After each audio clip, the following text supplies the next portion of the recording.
Viewers of the tube, it's Miles here again with a garden update and sort of a variety profile I guess I want to do. It's on this plant here that's flowering. It's a brassica. It's a sprouting broccoli. The variety's called Happy Rich. I got it from Johnny Seeds in the US, and it's a pretty interesting plant. It's a hybrid.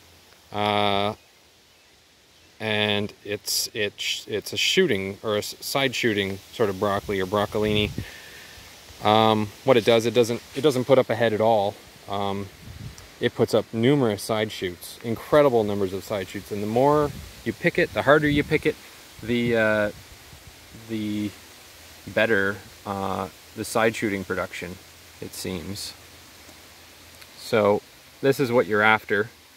You want side shoots about here. I've cut these about to that length. The stem is sort of like asparagus, very tender. It's way sweeter than asparagus. I think it's got to be twice as sweet as the best asparagus I've ever had. And you know, it doesn't put very big florets, but it just puts out numerous things of these. You can see where I have accidentally let it go. If you cut it, like up here, the next side shoot down will shoot way up and try to flower.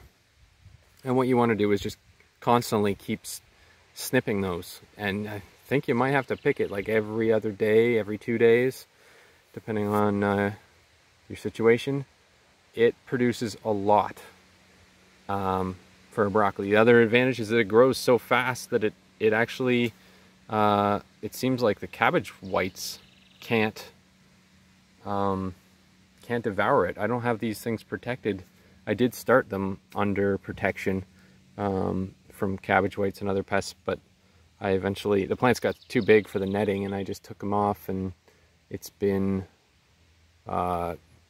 solid production. Hardly any damage from cabbage whites. They don't even seem to get into these florets.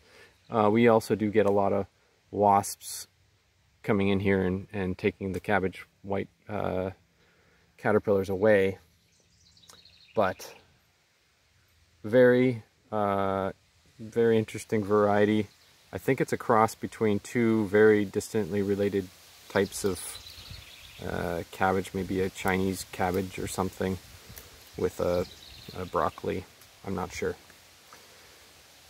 Anyway, and I had way too many of these plants to deal with the workload on cutting them constantly, so I found it actually kind of difficult to keep up to them.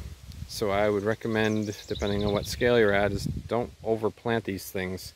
Also, I found that the more space you give them, the more productive they are, and the longer you probably have a longer season with them. So I think I was spacing them almost like 2.5 feet. Probably 2 feet at the minimum is a pretty good spacing for them. They grow incredibly fast, and the fastest broccoli I've ever seen. So I can't say enough good things about this variety. Another interesting thing is once they start flowering, the bees, it seems like there's a lot of honeybees around all of a sudden.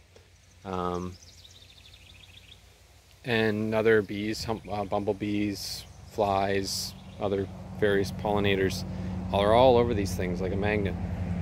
So that's kind of interesting.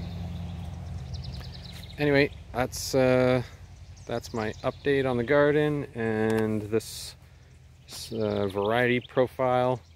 Thanks for watching, guys. See you next time.